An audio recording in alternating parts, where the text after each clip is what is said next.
জায়গাটা নেওয়া। তোর কাছে আমরা রিকোয়েস্ট করছি, প্লিজ দে, রাজি হয়ে যা না মা। এখন কি করার আছে? তোর আব্বু যে এইভাবে চলে যাবে আমি বিশ্বাস করতে পারছি না এখনো। আমাদেরকে এইভাবে ধোকা দেবে, এইরকম একটা পরিস্থিতির মাঝখানে এনে ও আমাদেরকে ছেড়ে চলে যাবে আমি সত্যি বুঝতে পারিনি। এই বিয়েটা ঠিক করাই আমার ভুল হয়েছে, কিন্তু কি করব বল, ও তো নিজে বলতো ভালোবাসে, যার কারণে বিয়েটা ঠিক করেছিলাম। কিন্তু এখন কোনো উপায় নেই, তুই আমাদের সম্মানটা বাঁচা মা। আপু, কথাটা তুমি কিভাবে বলছো? হ্যাঁ, হয়তো আমরা দুজন একই রকম দেখতে, বিয়ে আপু চায় না এই বিয়েটা হোক তাই চলে গেছে। এখন তুমি বলছো আমাকে এখানে বসতে, মানে আপুর জায়গা আমি কিভাবে নিই বলো? আর যখন জাঙ্কুক ভাইয়া জানতে পারবে, উনি তো অনেক কষ্ট পাবে, তাই না? তোদের চেহারার এত মিল জাঙ্কুক সহজে বুঝতে পারবে না, আর যদি বুঝে যায় তুই ওকে সত্যি ঘটনাটা তখন বলে দিস। কিন্তু আপাতত আমাদের সম্মানটার কথা একটু ভাব। এইভাবে যদি বিয়েটা ভেঙে যায় কেমন লাগবে? বাইরে বরযাত্রী সবাই চলে আসছে, ইনফ্যাক্ট এত গেস্ট, তাদের মাঝখানে আমি কি করে বলে আমার বড় মেয়ে চলে গেছে? তুই একটু ভেবে দেখ তোর আপুকে। প্লিজ তুমি নিজেকে সামলাও, কিন্তু তোমরা আমার দিকটাও একবার ভেবে দেখো, আমি কিভাবে জাঙ্কুক ভাইয়ের সাথে বিয়ে করতে পারি? বুঝতে পেরেছ আরে? মানে আমার সম্মান, তোমার সম্মানের কোনো দাম নেই। একটা মেয়ে তো চলে গেছে, আর ও এইভাবে কথা বলছে। ঠিক আছে, তোকে আমরা আর জোর করবো না। তুই তোর ইচ্ছে যখন জানিয়ে দিয়েছিস, আমরা বাইরে গিয়ে সবার সামনে মাথা নিচু করে আমাদের উত্তরটাও জানিয়ে দিই। আম্মু, আম্মু দাঁড়াও, তুমি এরকম কেন করছো? তুমি কি আমার কথাটা একবারের জন্য বুঝতে চাইছো না? বাড়িতে আমাদেরই ভুল হয়েছে তোকে এইভাবে বলার। তোর আম্মু আমি দুজনেই বুঝতে পারছি। ঠিক আছে, তুই যখন তোর মানে মতামত থেকে এক চুলো নড়বি না, তাহলে আমাদের তো জানিয়ে দেওয়ারই কথা, তাই না? আমাদের বাধা দিস না, সর। তোমাদের দুজনকে কারোর কাছে মাথা নত করে বলা লাগবে না, আমি রাজি। তো তোমাদের একটা জিনিস আমি ক্লিয়ার করে রাখি, এখানে তে কিন্তু রাজি হয়ে গেছে জাঙ্কুকের সাথে বিয়ে করার জন্য। সো তে আর ভি দুজন দুই বোন, ওরা দুজন যমজ বোন ছিল। তো জাঙ্কুকের সাথে বিয়ে ঠিক হয়েছে, আর ওরা দুজন আগে থেকেই রিলেশনে ছিল, যার কারণে arrange marriage plus love marriage দুটো একসাথে। বাট হঠাৎ বিয়ের দিন ভি পালিয়ে যায়, যার কারণে তে আব্বু আম্মু অর্থাৎ ইয়ঞ্জিন সোবিন থেকে ফোর্স করে জেকের সাথে বিয়ে করার জন্য, যাতে করে তাদের সম্মানটা রক্ষা হয়। তো কথা মতো তে কিন্তু তার আব্বু আম্মুর কথা ফেলে না, খুব বাধ্য মেয়ে তো, আর হেবি শান্ত আর ভদ্র মেয়ে, যার কারণে তার আব্বু আম্মু একবার বলাতে সে রাজি হয়ে যায়, মানে এতবার বোঝানোর কারণে সে রাজি হয়ে যায়। এরপর তাদের বিয়েটা কোনো ভেজাল ছাড়াই হয়ে যায়, কেউ বুঝতেই পারে না যে এটা ভি না, এটা তে। তো সবাই যেহেতু বললাম চেহারার মিল, যমজ বোন, সো টুইন সিস্টার হওয়ার কারণে কেউ বুঝতে পারেনি, আর তাদের বিয়েটা ভালোভাবে সম্পূর্ণ হয়। তে এখন বাসর ঘরেই বসে আছে, একদম গুটিসুটি মেরে বাসর ঘরে বসে তে ভাবছিল তার আপু কিভাবে তার সাহায্য নিয়ে পালিয়ে গেল। তে অনেকবার তাকে বারণ করা সত্ত্বেও সে তের কথা শুনলো না, তেকে ফোর্স করলো তাকে পালিয়ে যেতে সাহায্য করতে। আপু তুই এমন কেন করছিস বল? তুই তো নিজে জাঙ্কুক ভাইয়াকে সিলেক্ট করেছিলিস, এরপরে তুই ভাইয়াকে ছেড়ে কিভাবে যেতে পারিস? আর আমি বুঝতে পারছি না, আজকে তোর বিয়ে, আর কিছুক্ষণ পরে সব বরযাত্রী চলে আসবে, এই সময় তুই কেন চলে যাচ্ছিস? আপু, আব্বু আম্মুর কথাটা অন্তত ভাব। সরি টু সে, বাট আমি বুঝতে পারছি না জাঙ্কুকের প্রতি তোর এত দরদ হচ্ছে কেন। আমি ওকে একদমই ভালোবাসছি না, আর যতদূর ছিল ওর টাকার প্রতি আমার মায়া ছিল। তো এখন আমার মনে হচ্ছে ওর থেকে বেটার কাউকে আমি ডিসার্ভ করি। আর এবার তুই যদি বলিস বিয়ের আগে মনে হচ্ছে, আমি বলবো অফকোর্স বিয়ের আগেই মনে হচ্ছে আমার লাইফটা খারাপ হওয়ার থেকে আমি বাঁচাচ্ছি, এটা কোনো ভুল কিছু না। আর আব্বু আম্মুর কথা, যতদূর ধরলে আব্বু আম্মুর কথা, ওদের দুজনকে তুই সামলে নিতে পারবি। ইনফ্যাক্ট তুই চাইলে ওই জাঙ্কুককে বিয়ে করে নিতেও পারিস, এটা আমার কোনো যায় আসবে না। এখন আমি আমার রাস্তায় যাব, তোরা তোর রাস্তা দেখে নে। আর একটা কথা, আমি যে চলে যাচ্ছি এটা তুই কাউকে বলবি না, মাথায় থাকে জানো। যদি জানতে পারি তুই বলেছিস, খুব খারাপ হবে। তুই ইমাজিন করতে পারবি না এই ফলটা কতটা খারাপ হবে। তবে চিন্তা করিস না, এফেক্টটা তোর না, তোর আব্বু আম্মুর প্রতি পড়বে, তোর উপর কিচ্ছু এফেক্ট পড়বে না। আমি বুঝতে পারছি না আপু, তুই এতটা নিষ্ঠুরতা মানে কেন দেখাচ্ছিস? আব্বু আম্মুর কথা, আর আমার আব্বু আম্মু মানে তারা কি তোর আব্বু আম্মু না? এইভাবে তুই চলে যেতে পারিস না আপু, এইভাবে চলে যেতে পারি না মানে? তো এখন কি তোর বাপ মাকে জানিয়ে তারপরে যাবো? শোন, একটা কথা ভালো মতো জেনে রাখ, আমি আমার লাইফ নিয়ে খুব সিরিয়াস। তো আমার লাইফকে ভালো করার জন্য আমি জানাই তাই করতে পারি। আর আমি এখনই চলে যাব, আর তুই এই কথাটা কাউকে জানাবি না। তুই যদি তোকে কেউ জিজ্ঞাসা করে বলবে আমি এই ব্যাপারে কিছুই জানতাম না, মাথায় থাকে যেন। আর ছাড় আমার হাত। তো এরপরে এক ঝাঁকুনিতে তের থেকে হাতটা ছাড়িয়ে নিয়ে পিছনের দরজা দিয়ে চলে যায়।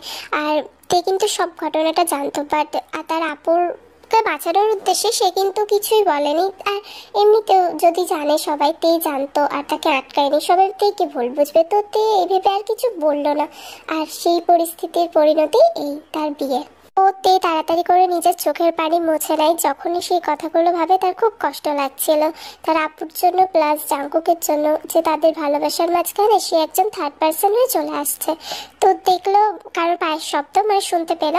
তাড়াতাড়ি করে সে চোখগুলো মুছে নেওয়ার পর দরজাটাকেও লাগিয়ে দিল। লাগিয়ে দেওয়ার পর তার সামনে এসে দাঁড়ালো।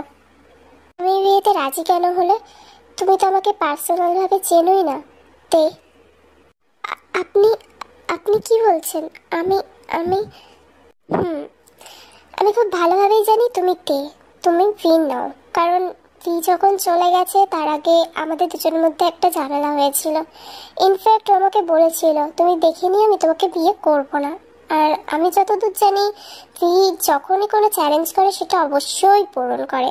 তবে আমি ওকে বলেছিলাম যে তুই পরিবারে এখন সম্মতি আছে, এখন কি এই ঝামেলাটাকে নিয়ে তুমি এগিয়ে যেতে চাও, নাকি আমার সাথে সংসার করতে চাও? তো ওর মতামত আমি তো আগেই বললাম। ইনফ্যাক্ট ও যখন চলে যায় তার কিছুক্ষণ আগে আমাকে কলও দিয়েছিল আর পুরো ঘটনাটা বলেছিল। তবে আমার বিশ্বাস হয়নি, তাও আমি আসছি। আর ও আমাকে পরে লাস্ট মেসেজ দিয়েছে, প্লাস ওর যে নিউ বয়ফ্রেন্ড তার সাথে পিকও দিয়েছে। তখন আমার বুঝতে আর 1 মিনিট অসুবিধা হলো না। তারপরেও আমি বিয়েটা কেন করেছি আমি নিজেও জানি না। তোমাকে কোনোদিনও নিজের স্ত্রীর মর্যাদা দিতে পারবো কিনা সেটাও জানি না। ইনফ্যাক্ট তোমাকে বিয়ের জায়গায় আমি দিতে পারবো কি সেটাও আমি বলবো না। কারণ ভালোবাসা তো মানুষের জীবনে একবারই আসে, তাই না? সেটা দ্বিতীয়বার হয় সেটা আর যাই হোক, ভালোবাসা না। তো চেকের এরকম জেন্টাল ব্যবহার দেখে ইনফ্যাক্ট বুঝতে পারলো চেকে সবটাই জানে। তো একটা স্বস্তির নিঃশ্বাস ফেললো। আর যাই হোক, তাকে মিথ্যে ভিসে যেখানে থাকতে হবে না বা বানিয়ে বানিয়ে কিছু বলতে হবে না। জাঙ্কুক স্বেচ্ছাই তাকে বিয়ে করেছে। তবে এই কথাটা তার একটু খারাপ লাগলো যে স্ত্রীর মর্যাদা বা সেকেন্ড লাভ, এগুলো তার খারাপ লাগলো, যদিও সে সেটা প্রকাশ করলো না। এরপর জাঙ্কুক বলল, আচ্ছা ঠিক আছে, তুমি এক কাজ করো, তুমি বেডে ঘুমিয়ে যাও আর আমি সোফায় ঘুমিয়ে পড়ছি। না মানে আপনি আপনার রুমে আপনার বেডেই ঘুমাবেন, এটাই তো স্বাভাবিক। দরকার পড়লে না হয় আমি। দরকার নেই, যখন সব কিছুই আমার মতের বিরুদ্ধে হচ্ছে তো একটু কষ্ট করলে আর কোনো যায় আসবে না। সব থেকে বড় আঘাত আমার পা হয়ে গেছে, এগুলো কোনো কষ্টই না, আমার কষ্ট হবে না। তুমি ঘুমিয়ে পড়ো, আমি আসছি। তো এইভাবেই কেটে যায় পুরো একটা সপ্তাহ, মানে তাদের বিয়েটা হয়েছে 1 সপ্তাহ। এরপর কোনো একদিন জাঙ্কুক তের কাছে আসে আর তাকে বলে, তে রুমে ছিল তখন জাঙ্কুক আসে, শোনো আমার ক্লায়েন্টরা একটা পার্টি অর্গান করেছে, যার কারণে আমার আর তোমার ইনভাইট আছে। সো তুমি ঠিক সন্ধ্যা 6টার দিকে রেডি থেকো, আমি তোমাকে পিক আপ করে নেব। আমি ভাবছিলাম অনেকদিন ধরে আপনাকে একটা কথা বলবো, আর এটা বলার খুব দরকারও আছে, কারণ আমি এভাবে আর নিজের মধ্যে কথাটা আটকে রাখতে পারছি না। ওরা আমাদের কি হিসাবে ইনভাইট করেছে? আরে এটা কেমন বোকাদের মতো কোশ্চেন? অবভিয়াসলি হাজব্যান্ড ওয়াইফ হিসাবে। তো আপনি তো স্বীকৃতিই দেন না কেন? আমি কি আপনার ওয়াইফ হতে পারি না? আমাদের মধ্যে কি স্বামী স্ত্রীর সম্পর্ক থাকতে পারে না? একটা মেয়ের জীবনে তার স্বামী, তারপর সংসার, এগুলো অনেক ইম্পর্টেন্ট। এক একজনের এক এক রকম মতামত আমি জানি, কিন্তু আমার লাইফে এগুলো অনেক ইম্পর্টেন্ট। আর আমি চেয়েছিলাম আমি যেখানে বিয়ে করে যাব আমি আমার স্বামীর ভালোবাসা পাবো, আর সেখানকার পরিবারের বাকি গুরুজনদেরও। কিন্তু যদিও আপনার আব্বা আম্মা আমাকে অনেক ভালোবাসে, পরিবারের সবাই অনেক ভালোবাসে, কিন্তু আপনি তো নিজের ওয়াইফ বলেও আমাকে মানেন না। জেকি একটা দীর্ঘ নিঃশ্বাস ফেললো, তারপরে সে কিছুক্ষণ তের দিকে তাকিয়ে থাকলো আর বলল, কিন্তু আমার মতে তো ভালোবাসা একবারই হয়, তাই না তে? দ্বিতীয়বার আমি কিভাবে ভালোবাসতে পারি বলো? ইনফ্যাক্ট তোমার শুনতে খারাপ লাগলেও এটাই সত্যি যে আমি ভিকে এখনো ভালোবাসি। ওর থেকে আমি মুভ অন করতে পারিনি। তোমাকে কষ্ট দিচ্ছি আমি জানি, পারলে আমাকে ক্ষমা করে দিও। তো এরপরে জাঙ্গো কি করলো, সে কিন্তু আর কোনো রকম কথা বাড়ালো না, সে চুপচাপ রুম থেকে চলে গেল। তে মনে মনে ভাবলো, ঠিক আছে, আমি বুঝতে পারছি আপনি এইভাবে আসবেন না আমার কাছাকাছি। ইনফ্যাক্ট আমাকে আপনার স্ত্রীর মর্যাদাও দেবেন না যতক্ষণ না আপনি আমাকে ভালোবাসতে পারবেন, আমার আপনাকে ভালো লাগবে। ঠিক আছে, এবার থেকে আমি সেটাই করব। আপনি আগে ভালো লাগা পর্যন্ত আসুন, তারপর ভালোবাসা পর্যন্ত না হয় আমিই হাত ধরে নিয়ে যাব। এই তো বৌমা চলে আসছে, আসো এখানে বসো, তোমাদের সাথে আমার একটা কথা ছিল। আম্মু তাড়াতাড়ি বলো, আমার অফিসে কাজ আছে, যেতে হবে। এই ছেলেটার না সত্যি বলতে আর কিছু বলার নেই। শহরের হাওয়া পাওয়ার সাথে সাথে সারাক্ষণ অফিস কাজ, ল্যাপটপ ল্যাপটপ ছাড়ে অফিসে যায়, অফিসে থেকে আসে ল্যাপটপে বসে। আমি বুঝতে পারি না মানে আল্লাপাক তোকেই এত কাজ দিয়েছেন কেন। যাই হোক, তোদের সাথে একটা কথা ছিল। তুই আর তোরা দুজন মিলে তোদের চাচার বাসায় অর্থাৎ ওই গ্রামের বাসাতে যাবি। তো গ্রামে যেতে তোদের কোনো অসুবিধা হবে না আশা করছি। বৌমা তোমার কি মত, তুমি কি যেতে রাজি? আসলে ওদের বাড়ির যে মেয়ে মানে যে কি চাচাতো বোনের বিয়ে, ওই কারণে নেমন্তন্ন দিয়েছে। তো আমার মতে তোমরা দুজন গেলেই অনেকটাই রক্ষা হবে নেমন্তন্ন। আমাদের আর যেতে এখন ভালো লাগে বলো, বয়স তো অনেক বেশি হলো। তো তোমার কোনো অসুবিধা নেই তো? অসুবিধা কেন থাকবে আম্মু, ইনফ্যাক্ট আমার তো গ্রাম অনেক বেশি ভালো লাগে। তো শহরের মাঝখানে থাকাকালীন কোনো কোনো সময় গ্রাম থেকে ঘুরে আসেও ভালো, মনটাও হালকা হয়। আমি যেতে রাজি। আমি যেতে রাজি না আম্মু, তাহলে আই মিন ভিকে একা চলে যেতে বলো। আমি যেতে পারবো না, আমার কাজ আছে অফিসে, আমার পক্ষে সম্ভব না আম্মু। ও আর তুমি চলে যাও। আমি যেটা বললাম সেটাই হবে। আর একটা গুরুত্বপূর্ণ কথা, আমি তো তোর থেকে জিজ্ঞাসা করছি না যে উত্তর পাবো তারপর আমি বলবো আচ্ছা বাবা সেটাই হবে, তুই যা বলবে, আমি তো সেটা করছি না। আমি তোদের দুজনকে অর্ডার দিচ্ছি, তো যেতেই হবে, আমি কোনো না শুনতে চাই না। তো জেকে আম্মু মানে জিন ওদের দুজনকে বলে যে গ্রামে যেতে। তো তে রাজি হলেও জেকে যেতে রাজি হচ্ছিল না। পরে জেকেও রাজি হয়, যেহেতু গ্রামে ছিল কের বরাবর বড় চাচা তার মেয়ের বিয়ে উপলক্ষেই যাওয়া। যদিও সে প্রথম থেকে রাজি হচ্ছিল না, বাট তার মা মানে আম্মু একটু ফোর্স করাতেই তারা দুজনেই যেতে রাজি হয়ে যায়। তো একদম সকাল সকাল তারা দুজন রওনা দেয় গ্রামে যাওয়ার উদ্দেশ্যে। তো অনেক দূরটা চলে গেছে, গ্রামের ভিতরে প্রবেশ করা মাত্রই হঠাৎ তাদের সাথে যে ইনসিডেন্টটা ঘটলো সেটা হলো তাদের গাড়িটা খারাপ হয়ে গেছে। এবার দুজনের গাড়ি থেকে নেমে আসছে, জেকে গাড়িটা চেক করে দেখলো এখন গাড়িটা সত্যি খারাপ হয়ে গেছে, বাট এখানে কোনো মেকানিক বা কিছুই তো নেই, যেহেতু এটা গ্রাম। তো যেতে গেলে তাদেরকে আরো অনেকটা পথ পিছিয়ে যেতে হবে, ততক্ষণ এই গাড়িটার কি হবে। আর আশেপাশেও কাউকে দেখছে না, তো গাড়িটা এখন কি করবে তারা দুজনে কেউ বুঝতে পারছে না। তখন হঠাৎ তেই বলে উঠলো, আপনি তো একটা কাজ করতে পারেন, আপনার বড়পুকে একবার কল দিন আর দিয়ে বলুন যে আমাদের গাড়িটা খারাপ হয়ে গেছে, তাহলেই তো মিটে গেল। তুমি ঠিক বলেছো, ওয়েট তুমি এখানে দাঁড়াও, আমি কল করে আসছি। ও জেকে কি করলো মানে তারপরে সাইডে গেল আর তার বড় আব্বুকে কল দিল, কল দিয়ে সব ঘটনা খুলে বলছে। তো তার আব্বু বললো, বড় আব্বু বললো যে গাড়িটা ওখানে রেখে চলে আসতে, সে লোক পাঠিয়ে দেবে আর তারা সব কিছু মেরামত করে গাড়িটাকে নিয়ে চলে আসবে।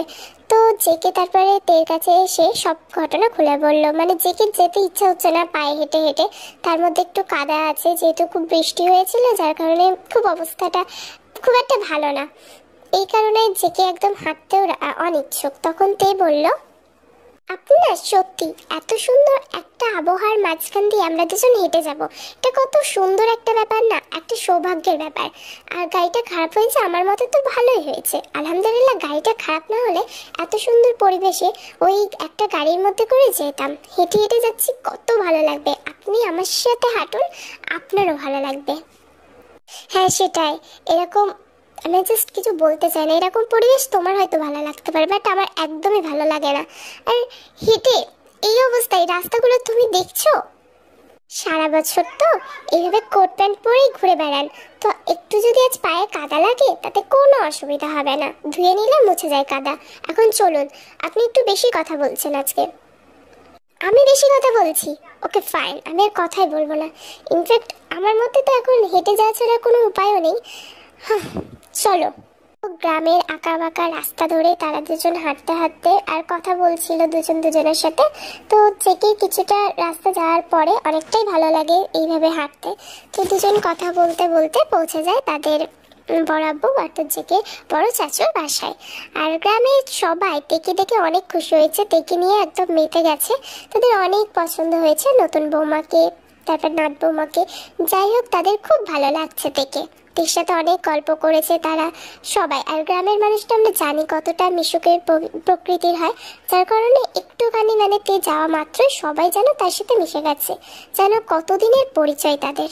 একটা কথা বলি ভাইয়া, আমার তো মনে হচ্ছে তুমি টিয়াপুকে ছাড়া মানে আমাদের ভাবিকে ছাড়া আর কিছু দেখতেই পাও না। সেই যে তোমার বউটা গেল তখন থেকে একভাবে তুমি তোমার বউয়ের দিকে তাকিয়ে আছো। জানো ভাবি, তুমি আসা মাত্রই ভাইয়া তোমার থেকে চোখের পলকটা সরানো, না হলে তুমি সেই গেলে আব্বাম্মুদের সাথে কথা বলছিলে আর বাকি বাড়ির আরো আত্মীয় স্বজনদের সাথে। তো ভাইয়া কিন্তু একভাবে তোমার দিকেই তাকিয়ে আছে, তার ধ্যান কিন্তু অন্যদিকে নেই। এই আমার বউটাকে নিয়ে কেউ চলে গেল না তো এই ভেবে, বুঝলে? খুব বেশি রেগে গেছিস তুই, বিয়ে হচ্ছে না ওর জন্য ফুর্তি মনে ভরেই আসছে। আর যাকে দেখছিস ভালোবাসা ভালোবাসা এগুলোই দেখিস চোখে, তাই না? আমি ওনার দিকে তাকিয়েছিলাম, কে বলেছে? আমি আমি চাচির দিকে তাকিয়েছিলাম, বুঝতে পারলি? এখন আমাদের রুমটা দেখা, চল ফ্রেশ হব আমি। তে কিন্তু কোনো কথা বললো না। এই যে যখন মানে ন্যান্সি বলল যে একভাবে তাকিয়েছিল তের দিকে, এটা শুনে তার খুব ভালো লেগেছে। ইনফ্যাক্ট সে খুব লজ্জা পাওয়ার কারণে মাথাটা নিচু করে নিয়েছিল, সে খুব ব্লাশ করছিল, গালগুলো একদম টমেটোর মতো লাল হয়ে গেছে। তো আরেকটা জিনিস তোমাদের বলে রাখি, যে হোপ হলো জাঙ্কুকের চাচু আর ওয়াইন হলো জাঙ্কুকের চাচি। বৌমা, তোমার বর তো সেই সকাল থেকে কিচ্ছু খায়নি। মহারাজকে কতবার ডেকেছিলাম, ও আসেনি। আর কিছুক্ষণ বাদে মেহেন্দির অনুষ্ঠান শুরু হয়ে যাবে। তুমি এক কাজ করো, এই যে আমি ওর জন্য ব্রেকফাস্ট বানিয়ে দিয়েছি, এই নাস্তাটা নাও আর ওকে গিয়ে খাইয়ে দিয়ে আসো। আন্টি, আমি তো মেহেন্দি দিচ্ছি, আপনার ছেলের খাওয়ার ব্যবস্থা আপনি করে দিন না। যান, আপনি গিয়ে খাইয়ে দিয়ে আসুন, নাহলে অন্য কাউকে বলুন। আমার মেহেন্দি দেওয়া কমপ্লিট হোক, তারপর আমি যাচ্ছি। তুমি তো মেহেন্দিটা ডান হাতে লাগাচ্ছ, বাঁ হাত দিয়ে ধরে প্লেটটা শুধু রুমে দিয়ে আসো। ও, তুমি ভেবেছো খাইয়ে দিতে বলবো আমার ভাতিজাটাকে?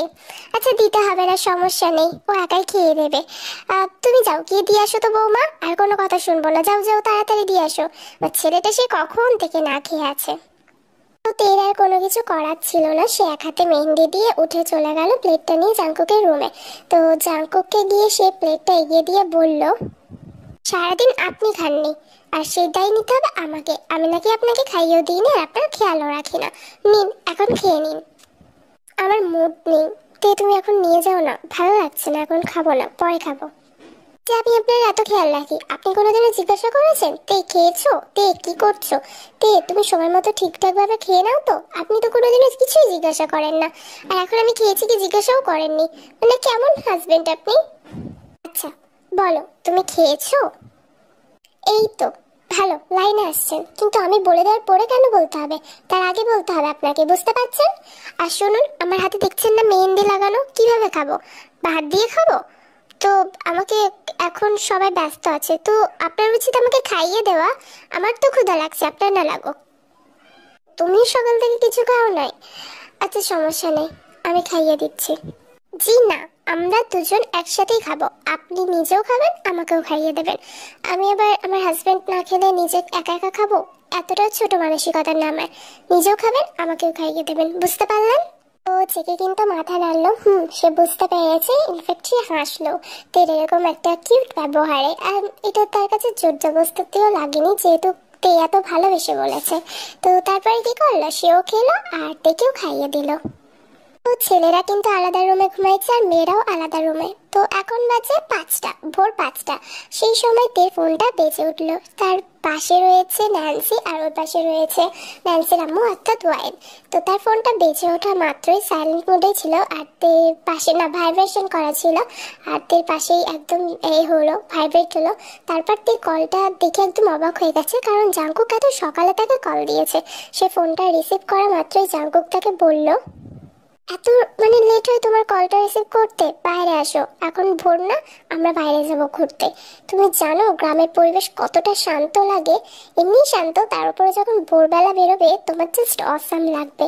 আর তুমি তো এই গ্রামটার কিছুই জানো না, আমি অনেকবার আসছি, তো চলো আমি তোমাকে দেখিয়ে আনবো। এত ভোরবেলা? ইনফ্যাক্ট আমার পাশে তো আপনার চাচি আর চাচা তো বোন শুয়ে আছে, আমি উঠে যাব কিভাবে? আপনি বললেই হয়ে গেল।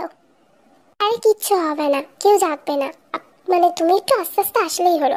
আমি তোমার জন্য এত কষ্ট করে বাইরে দাঁড়িয়ে রয়েছি, হালকা হালকা ঠান্ডা লাগছে আমার, তাও মানে তুমি আমার জন্য আসতে পারবে না? আমি কিন্তু কোনো না শুনবো না, তে আমি আসতে বলেছি, আসতে হবে। ও তে বললো ঠিক আছে। আর তে কিন্তু জাঙ্কুককে বারণ করতে পারে না, কারণ আমি প্রথমেই বলেছি যেদিন থেকে ওদের বিয়ে হয়েছে তার পরের দিন থেকেই ওর তার প্রতি মন চলে আসছে, কারণ জাঙ্কুকের এত জেন্টাল ব্যবহার দেখে। ও তের সাথে কোনো খারাপ ব্যবহার করে না বা ওকে দোষী সাব্যস্ত করে না এই পরিস্থিতির জন্য। ইনফ্যাক্ট ওর সাথে কোনো রকম খারাপ ব্যবহার নেই, সবসময় ভালো ব্যবহারই করে, যার কারণে জাঙ্কুককে তে না করতে পারলো না। দুজন একসাথে ভিজে শিশির পড়া ঘাস দিয়ে হাঁটছে আর দুজন দুজনের সাথে অনেক কথা বলছে। তের সাথে মানে জাঙ্কুকে ফার্স্ট টাইম এত ফ্রিলি অনেক অনেক কথা শেয়ার করেছে, তো তেও কিন্তু কম যায়নি। দুজন যেন এই মুহূর্তটা খুব সুন্দরভাবে উপভোগ করছে আর জাস্ট তাদের দুজনেরই অনেক ভালো লাগছে, অনেক বেটার ফিল করছে। এই বিয়ে এতদিন পর, মানে 1 মাস হয়ে গেছে তাদের বিয়ে, আর তারপরে জাঙ্কুক আর তে দুজন দুজনের এতটা কাছে এসছে, নাহলে তারা নর্মালি কথা বলে আর দূরে দূরেই থাকে দুজন দুজনের। তো এই ফার্স্ট টাইম জাঙ্কুকদের হাতটা ধরছে, আর ধরে তাদের ওই গ্রামটা যেহেতু জাঙ্কুক অনেক আগে থেকেই চেনে, যেহেতু তার চাচার বাড়ি এখানে, তো সে অনেকবারই আসছে, তো পুরো গ্রামটা থেকে ঘুরিয়ে ঘুরিয়ে দেখাচ্ছে। তো ঘড়িতে যখন বাজলো 9:30, তো জাঙ্কুক এবার বললো ফিরে যেতে হবে আমাদের। তো অনেক বড় গ্রাম ছিল যার কারণে এত টাইম লাগছে। জানো তো, এখানে আগে আমি যখন আসতাম তখন এরকম পরিবেশ ছিল না, অনেকটাই চেঞ্জ হয়ে গেছে, আর আমরা ভাই বোনরা খুব মজা করতাম। বাট টাইম হয়ে গেছে, চলো এবারে যাই। তো গায়ে হলুদের অনুষ্ঠান শুরু হয়ে গেছে, সবাই নাচানাচি করছে, প্লাস খুব মজা করছে, আনন্দ হচ্ছে তাদের। এইদিকে ন্যান্সিকেও হলুদ লাগানো কমপ্লিট হয়েছে, আর তার বরকেও তো হলুদ লাগানো কমপ্লিট হয়ে গেছে, অর্থাৎ জামাইকে। তো এখন জাঙ্কুক থেকে ইশারায় ছাদে ডাকলো। তো তে আস্তে আস্তে ছাদে গেল, জাঙ্কুক ওখানে আগে থেকেই ছিল, আর তে পিছনের দিকে তাকিয়ে তাকিয়ে আসছিল, দেখছিল সিঁড়ি দিয়ে আর কেউ আসছে নাকি সেই সময়। তো জাঙ্কুক কি করলো, এক টানে তেকে নিজের কাছে আনলো, অন্যদিকে সে দরজাটা লাগিয়ে দিল। লাগিয়ে দেওয়ার পর মানে টান দেওয়ার সাথে সাথেই তে একদম জাঙ্কুকের মুখোমুখি চলে আসছে, সামনে চলে আসছে। জাঙ্কুক এরপরে তেকে ইশারায় বললো তার পায়ের উপর পা রাখতে। তে প্রথমে মাথা নাড়ছিল, বাট তারা দুজন কোনো কথা বলছিল না। জাঙ্কুক মানে একটু রাগি রাগি দৃষ্টি দেওয়া মাত্রই তে রাখলো। রাখার পর জাঙ্কুক তের ফার্স্টের সাইডে হাত দিল, তো তারপর নিজের কাছে টানলো। দুজনের মধ্যে 1 ইঞ্চিরও মানে গ্যাপ নেই, পুরো কাছাকাছি। আর জাঙ্কুকের মুখে যে হলুদটা লেগেছিল সেটা তের গালে ছুঁয়ে দিল। এরপর জাঙ্কুক থেকে ছেড়ে দিয়ে একটা মুচকি হাসি দিল, তারপর নিচে চলে গেল। তে ওখানে লাইক স্ট্যাচুর মতো দাঁড়িয়ে রয়েছে, সে বুঝতে পারছে না এখন তার কি করা উচিত, কারণ ফর দ্য ফার্স্ট টাইম তার এরকম একটা অনুভূতি হয়েছে, আর জাঙ্কুক আজ এতটা কাছে তার আসছে। তো সকাল থেকেই জাঙ্কুকের ব্যবহারটা তার কাছে বেশ ভিন্ন লেগেছে, বাট এইটা জাঙ্কুক করবে সে মানে এক্সপেক্ট করতে পারেনি। তার খুব ভালোও লেগেছে, সে নিজের মনে মানে নিজে নিজে একা একা হাসছে, আর খুব লজ্জা লাগছে নিজের অজান্তেই। তার কেমন যেন একটা হচ্ছে, আজ এই ফার্স্ট টাইম সারা শরীরটা যেন শিউরে উঠছে, অন্যরকম একটা অনুভূতি। জেকে জানালার পাশে দাঁড়িয়ে রয়েছে, ভালো মতোই হলুদের অনুষ্ঠান কমপ্লিট হয়েছে, তো এখন রাত হয়ে গেছে। খাওয়া দাওয়া শেষে জেকে এখন জানালার পাশে দাঁড়িয়ে আছে। তো আর তো এদিকে কি করছে, সব মানে বিছানাটা করছে। আর তারপরে সে কমপ্লিট হয়ে গেলে সে জেকে সামনে গেল, আর গিয়ে দেখলো জেকে যেই তার দিকে তাকালো, জেকে চোখ থেকে একটা পলক পড়ছে। তো তে তাড়াতাড়ি সেটা ধরলো, ধরার পরে জাঙ্কুককে বলল, নিন এবার উইশ চান, আপনার কত লাখ দেখুন, চোখের পলক পড়ছে, আপনি উইশ চাইলে সেটা নিশ্চয়ই পূরণ হবে ইনশাল্লাহ। তে আমি এসবে বিলিভ করি না, আমি বুঝছি না তুমি কেন করছো। ইনফ্যাক্ট আমার কিছু উইশ চাওয়ার হলে আমি নিজেই চেয়ে নিতে পারি আমার আল্লাহর কাছ থেকে, আর কারোর কাছে দরকার নেই। এই পলকটা আমার কি উইশ পূরণ করবে যে নিজেই খসে পড়েছে? আরে একবার একবার একবার জাস্ট একবার আপনি চেয়ে তো দেখুন, নিশ্চয়ই পূরণ হবে, আর আমি জানি তো আপনি কি চাইতে পারেন। প্লিজ একবার চেয়ে দেখুন, একবার, আমি অনুরোধ করছি, আপনি রাখবেন না। এত জোর করছিল যে জাঙ্কুক তাকে না বলতে পারছে না, কারণ তের কথা সে এখন আর কি জানি কি একটা হয়ে গেছে, তার ফেলতে পারে না। তো জাঙ্কুক কি করলো, হাতটা বাড়ালো, আর তে পলকটা তার হাতের উপর দিল আর বললো চোখ বন্ধ করতে, আর তাকে এই উইশটা চাইতে। যেটা তে বলার সাথে সাথে জাঙ্কুকের যেন বুকের বাপাসটা কেমন চিনচিন করে উঠলো, হঠাৎ কেমন যেন হয়ে গেল, হার্টবিটটা বেড়ে গেল, তার কেমন যেন একটা লাগলো তের কথাটা শুনে। করে চোখ বন্ধ করছেন তো, একটা সাইডের কোনাও কিন্তু মানে খোলা রাখবেন না। আচ্ছা এবার আমি বলি আপনি কি উইশ চাইবেন। আমার মতে আপনার এই উইশটা চাওয়া দরকার, চোখ বন্ধ করে শুধু আপনি বলতে থাকুন, তে যেন খুব তাড়াতাড়ি আমার লাইফ থেকে চলে যায়, আর আমার জীবন থেকে চলে যাওয়ার পর আমার জীবনে যেন আমার প্রিয় মানুষটা খুব তাড়াতাড়ি চলে আসে। নিন এটা বলুন। তো মানে জেকে কিন্তু খুব রাগী লোক নিয়ে তের দিকে তাকালো, আর মানে হাতে ঝাঁকা দিয়ে ফরকটা ফেলে দিল। আর তার খুব রাগ হচ্ছে তের ওপরে, সেইভাবে কেন বলবে। সে আর কোনো কথা বললো না। সে কি করলো, বালিশ আর ব্ল্যাঙ্কেটটা নিয়ে সেই রুম থেকে চলে গেল। যদিও আজকে তাদের একসাথে শুতে দেওয়া হয়েছে, বাট ও শুলো না। ও গিয়ে ওর সেই আরো ফ্রেন্ডরা রয়েছে তাদের সাথে, বা চাচাতো ভাই বোনরা রয়েছে তাদের কাছে চলে গেল। আর তে চুপ করে জেগে যাওয়ার দিকেই তাকিয়ে রয়েছে। সে জাংকুককে অ্যাকচুয়ালি মানে একটু কষ্ট দেওয়ার জন্য এই কথাটা বলেছে, কারণ জাংকুক যে নিজের মনের কথা স্বীকারই করে না। তে আর কতদিন এইভাবে থাকবে। তো তে জাংকুকের রাগটা দেখে হাসলো। তার মানে যে মিশনটা সে করতে চেয়েছে একদম পারফেক্টলি সাকসেসফুল হয়েছে। তো সকাল থেকে সবার মধ্যে একটা ব্যস্ততা দেখাই যাচ্ছে, বিয়ের গন্ধ লেগে গেছে, অর্থাৎ বিয়ে শুরু হয়ে গেছে। যেহেতু ন্যান্সিকে এদিকে সাজানো চলছে, তে সাজিয়ে দিচ্ছে ন্যান্সিকে। তো সব ভালো মতো খুব সুন্দরভাবে সব দিকে আয়োজন চলছে। বিয়ের যেহেতু একটা পরিবেশ, তো সবার মধ্যে ব্যস্ততাটা দেখাই যাচ্ছে। তো সকাল থেকে তের সাথে জাংকুকেরও সেইভাবে কোনো কথা হয়নি, যে যার মতো সেই সব কাজে ব্যস্ত আছে। তো জাংকুকও কিন্তু নিজের কাজেই একদম ব্যস্ত, সেও আপ্যায়ন করছে অতিথিদের। বাট হঠাৎ জেকে একদম গেটের কাছে এসে সব সাজানো গোছানোগুলো সব মানে একদম ভালোভাবে পর্যবেক্ষণ করে দেখছে, যাতে কারোর কোনো অসুবিধা না হয়। আর তোমরা মানে বিশ্বাস করবে না জাংকুকের সামনে কে আসছে। ভিকে দেখে জাংকুক তো পুরো অবাক হয়ে যায়, তার বিশ্বাস হয় না। কারণ ভি আর তের মধ্যে অনেকটাই পার্থক্য আছে, সেটা আর যে বুঝুক না বুঝুক জাংকুক খুব ভালোভাবে বুঝতে পারে। আর তে তো এখানে নেই, তে তো ন্যান্সির কাছে, তাহলে এটা অবভিয়াসলি ভি, কারণ তার পোশাক আশাক চালচরণ তার চুল সবকিছু বুঝিয়ে দিচ্ছে এটা ভি। আর এতদিন সে রিলেশনে ছিল ভিয়ের সাথে, ভিকে চিনবে না? আমি বলে দিই ভি কেন এখানে আসছে। তো তোমরা একটু জটিল সম্পর্কের মধ্যে যেতে চলেছ, তো তোমরা সম্পর্কটা বুঝে নিও। ভি হলো জেকে চাচাতো বোনের যা, অর্থাৎ জেকে চাচাতো বোনের হাজবেন্ডের কাজিনের ভাইয়ের বউ। বুঝতে অসুবিধা হয়নি, তাও আরেকবার বলে দিচ্ছি, এই ন্যান্সির যা হলো ভি। তো নিজের জানা তার কাজিন, মামাতো ভাই, খালাতো ভাই বা ফুফাতো ভাই বা চাচাতো ভাই যেই হোক, না চাচাতো ভাই হবে না। সো এনিওয়ে জেকে কিন্তু ওখানে আর এক মুহূর্তের জন্য দাঁড়ালো না, সে চুপচাপ ওখান থেকে মানে চলে আসলো, আর সে ছাদে চলে গেছে। আর এদিকে ভিও তাকে ফলো করে করে মানে জাংকুকের পিছে পিছে ছাদে আসছে। আসার পর ভি তার মানে জাংকুকের দরজা লাগিয়ে দিল ছাদে, মানে হালকাভাবে ভিজিয়ে দিল জাস্ট। এরপরে জাংকুক পিছন ফিরে দাঁড়িয়েছিল, আর ভি গিয়ে তাকে জড়িয়ে ধরে পিছন থেকে আর বলে, ওকে ক্ষমা করে দাও না, আমি যে তোমাকে অনেক ভালোবেসে ফেলেছি। আমি জানি না কেন আমি আর ওর সাথে থাকতে পারি না, আমার বিরক্ত ফিল হয়। আমি জানতাম তুমি এখানে আসবে, আমি পরে জানছি তোর সাথে তোমার বিয়ে হয়েছে। আর তুমি ন্যান্সির কথা বলছিলে, আমি পরে জানছি যে ন্যান্সিও মানে আমার যা। আমার তারপর মনে হয়েছে আমার তোমার সাথে দেখা করার দরকার, যার কারণে আমি এখানে আরো আসছি। আমাকে ক্ষমা করে দাও না জাংকুক, আমার বড় ভুল হয়ে গেছে। নিজের ভুলটা বুঝতে পারছি, আমার তোমাকে ওইভাবে সেদিন ছেড়ে চলে যাওয়া উচিত হয়নি। আমি যে তোমাকে অনেক ভালোবাসি, জানি না আমার কি হয়েছিল, কিন্তু আমি যাই করেছি সেটা ভুল, আমাকে প্রমাণ করে দিয়েছে বাস্তবতা। আমাকে মেনে নেবে না তুমি? তুমি তো তোমার ভিকে অনেক ভালোবাসো, বলো তাহলে এত মানে এখন কেন আমার থেকে দূরে দূরে যাচ্ছ? কি হয়েছে জাংকুক, কোনো উত্তর দাও আমাকে। আমি তোমাকে ভালোবাসি, আর আমি তোমাকে ছাড়া থাকতে পারবো না। আমি বুঝতে পারছি আমার ভুলটা, আমাদের মধ্যে সব কিছু ভেঙে নতুন করে শুরু করা যায় না? লাইক আমি ওকে ডিভোর্স দিয়ে দেবো আমার হাজবেন্ডকে, আর তুমি দেখে প্লিজ জাংকুক, আমি তোমাকে ছাড়া থাকতে পারবো না। আর তাছাড়া আমি খুব ভালো মতো জানি তুমি আমাকে ছাড়া অন্য কাউকে ভালোবাসতেই পারো না, মানে তুমি তেকে ভালোবাসো না, তুমি আমাকেই ভালোবাসো এখনো। সত্যি কথা বলো, আমার চোখের দিকে তাকাও, কি হলো বলো তুমি আমাকে ভালোবাসো? তো মানে এই এমন সময় তে ওখানে চলে আসছে। আসলে তে যে এত সুন্দর করে সাজছিল এটা জাংকুককে দেখাবে বলে ওকে খুঁজছিল।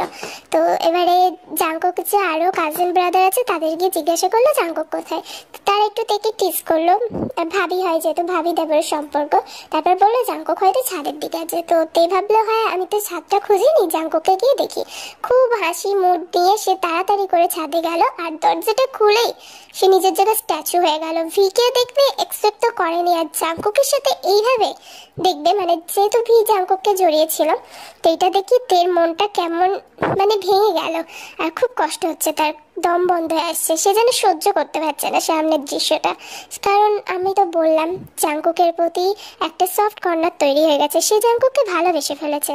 তো এক মুহূর্তের জন্য কিন্তু তের ভয় লাগছে জাঙ্কুককে সে হারিয়ে ফেলবে না তো, তার আপু যে ফিরে এসছে। আর জাঙ্কুক এখনো মনে হয় তের থেকেও বেশি ভিকেই পছন্দ করে, ভালোবাসে, কারণ সেইভাবে জাঙ্কুক তো কোনো কনফেস করেনি। তো জাঙ্কুক যদি তাকে ছেড়ে দেয়, সে কিভাবে থাকবে জাঙ্কুককে ছাড়া? তার খুব কষ্ট হচ্ছে, কান্না পাচ্ছে, হাজারো প্রশ্ন তার মনে বাসা বাঁধছে, কিন্তু কোনো উত্তর নেই।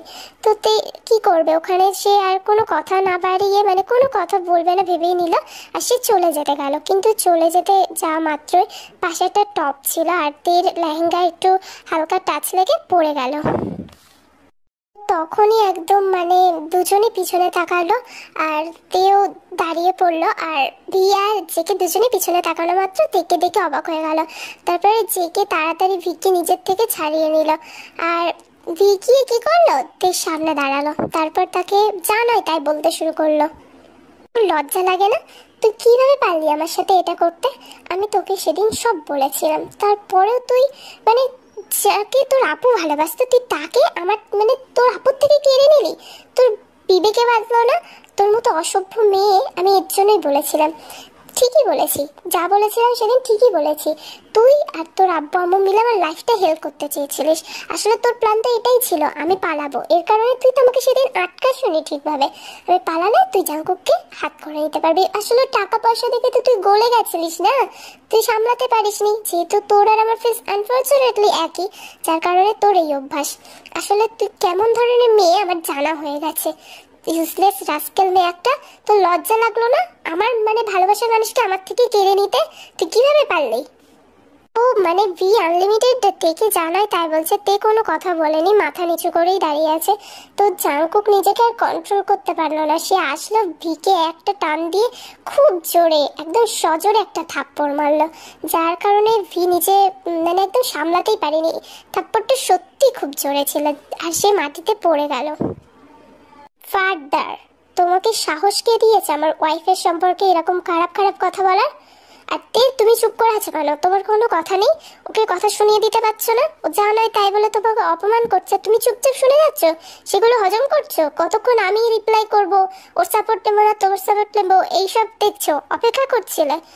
শোন, তোর মতো মেয়েকে না আমার ভালোবাসতে এখন রুচিতে বাঁধবে। তুই যা করেছিস সেটা পরেও যে আমি তোর সাথে কথা বলছি এটাই অনেক। আমার আত্মীয়ের মাঝখানে আসার চেষ্টা করবি না, বেরো এখান থেকে। ও এখন তো বলবেই, আমি তো জানি তুমি কেমন, মানে কতটা কতটা খারাপ হলে মানুষ এরকম করতে পারে।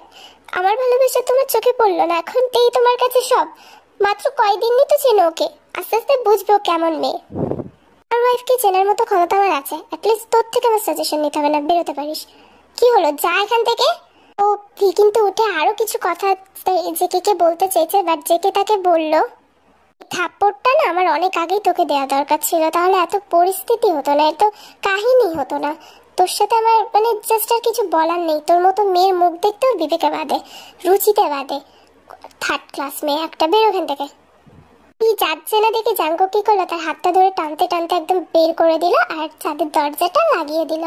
এতক্ষণ দাঁড়িয়ে দাঁড়িয়ে সব ঘটনা দেখছে, বাট কোনো কথা বলেনি। তো জাঙ্কুক দরজা লাগিয়ে তিতির সামনে আসলো, আর তার মানে তাকে কিছু বলতে যাবেই তখনই দেব বলল, আপনি আপনি এমন কেন করলেন? মানে আপনি তো আমাকে আর ভালোবাসেন না, আর কোনো একদিক না একদিন তো উনি আপনার ভালোবাসার মানুষ ছিল, তাই না? তাহলে আপনি আজকে শাট আপ, রাগ তো শুধু আমার উপরেই দেখাতে পারো, অন্য কারোর উপর দেখাতে পারো না। আর কে বলেছে আমি ভালোবাসি না? তোমাকে আমি বলেছি আমি তোমাকে ভালোবাসি না? সেই দিন বলেছিলাম কেন আমি জানি না, তখন আমার মেন্টালিটিটাই অন্য ছিল, যার কারণে আমি তোমাকে বারবার বলতাম যে বাসি না ভালো, একবারই ভালোবাসা হয়। বাট আমি বুঝতে পারছি ওর মতো মেয়েকে না ভালোবাসা যায় না। যাই হোক, আই এম সরি, তোমার আপু হলেও আমি যেটা মনে করি আর যেটা বাস্তব সেটাই বললাম। আমি তোমাকেই ভালোবাসি। তুমি বলবে কিভাবে কখন কিভাবে ভালোবাসছে, এগুলো কোনো উত্তর মানে এর প্রশ্নের কোনো উত্তর আমার কাছে নেই, কারণ আমি নিজেও জানি না আমি কখন তোমাকে ভালোবাসছি। যখন তোমাকে অত সকালে উঠে ডাকলাম তুমি বুঝতে পারলে না ড্যাম এটা আমি কত ভালোবাসি। ইনফ্যাক্ট যখন আমি তোমার সাথে ওই রকম অত গ্রামের ওই প্যাঁচ কাদার মধ্যে দিয়ে হাঁটতে রাজি হয়েছে তখনও বুঝতে পারলে না তুমি। ইনফ্যাক্ট আমি যখন বললাম হলুদ পাকাতে তোমাকে ডাকলাম তখনও বুঝতে পারলে না। ইনফ্যাক্ট তুমি যখন আমাকে এটাও বলছো যে পলকটা নিয়ে উল্টোপাল্টা কমেন্ট করে বলছিলে যে আমাকে ভুলে যেতে আমি চলে যাব, আপনার ভালোবাসার মানুষ আপনার লাইফে আসবে, তখন আমি কেমন রিয়াক্ট করেছি তখনও বুঝতে পারোনি তুমি। আসলে তুমি কি বলো তো কি তুমি তুমি আমার ভালোবাসা দেখতে পারো না, বুঝতে পারো না? তোমার আপু যখন আমার সাথে এরকম করছে তুমি সেটা দেখে চলে যাচ্ছিলে কোনো প্রতিবাদ ছাড়াই, এই তোমার ভালোবাসা? তুমি বারবার বলছিলে আমাকে তুমি ভালোবাসা অব্দি আনবে, তো কে আনছে, কে কাকে আনছে বলো? বকছেন কেন? এইভাবে বকলে আমি বলবো কিভাবে? এইভাবে জিজ্ঞাসা করে কেউ এত সামনে আসছেন তারপর চোখে চোখ রেখে আমি এইভাবে কথা বলতে পারবো না আপনার সাথে। তোমাকে বকছি না জান, আমি জাস্ট বলছি আমার ভালো লাগছে না। কেন তুমি বোঝো না আমি তোমাকে ভালোবাসি? সব কথা কি সবসময় মুখেই বলতে হয়? চোখের ভাষা বোঝো না নাকি? স্যার প্রপোজ করছেন তো একটু ভালোভাবে করেন, বকে বকে করতে হয়। আর আমি আপনার চোখের দিকে তাকাই না সেইভাবে, তাকাবো কি করে, লজ্জা লাগে, যার কারণে বুঝতে পারি না আপনার চোখের ভাষা কি। আচ্ছা এখন তো বলছি ভালোবাসি, এবারে বিলিভ হলো আমি তোমাকে ছাড়া আর কাউকে ভালোবাসি না, কারণ আমি বুঝতে পেরেছি রিয়েল লাভ কি আর একটা মিসআন্ডারস্ট্যান্ডিংটা কি। ওর মতো মেয়ের সাথে আমি এতদিন ছিলাম কিভাবে এখন আমি ভাবছি। আর এখন তুমি আমার ওয়াইফ, কার সাথে আমি বা পাস্টে ছিলাম না ছিলাম সেটা নিয়ে আমার আর কোনো মাথা ব্যথা নেই। এখন যেটা আমার কাছে আছে, প্রেজেন্টে যেটা আছে সেটাই আমার কাছে অনেক মূল্যবান। তো এটা বলে জেকে কিন্তু তেকে জড়িয়ে ধরলো আর তেও খুব খুশি হয়ে জেকে জড়িয়ে ধরলো। তে মানে জেকে নিজেকে তের থেকে ছাড়ালো, ছাড়ার পর তার কপালে একটা কিস করলো আর বললো আই লাভ ইউ তে, তুমি সারা জীবন আমার সাথে এইভাবে থাকবে তো? আমাকে মাঝ রাস্তায় হাত ছেড়ে চলে যাবে না তো তে? কোনোদিনও না, হাত ছাড়ার কোনো প্রশ্নই উঠছে না। যদি মরতে হয় একসাথে মরবো, যদি বাঁচতে হয় একসাথেই বাঁচবো। আপনাকে আমি অনেক ভালোবাসি। ঠিক আছে, তোমরা যখন এতবার করে রিকোয়েস্ট করছো কেন রাখবো না বলো, আমি বানাবো, বাট এখন কখন দিতে পারবো সেটা বলতে পারছি না। তোমরা যখন বলেছো নিশ্চয়ই রাখার চেষ্টা করবো। Maybe or maybe not. আমার এই সোনা পাখি জান পাখিগুলোর আমার নাম জানার খুব ইচ্ছা, আমি খুব তাড়াতাড়ি রিভিল করে দেব, কথা দিচ্ছি খুব তাড়াতাড়ি বলে দেব। কোনো ছোটবেলার ফ্রেন্ড যদি মানে তার সাথে আর না দেখা হয় কোনো কারণবশত, তো কষ্ট তো হবেই, বাট ওকে। তো thank you so much for complete 6K subscriber. সত্যি আমি খুব খুশি হয়েছি, তোমরা অনেক সাপোর্ট করেছো আমাকে, তার জন্য আমার সত্যি সত্যি খুব ভালো লেগেছে, খুব খুশি হয়েছি। তো আরেকটা গোল পূরণ হলে তোমাদের জন্য আরও একটা গিফট আছে, ইনশাল্লাহ খুব তাড়াতাড়ি পূরণ হবে আশা করি। And happy independence day my India.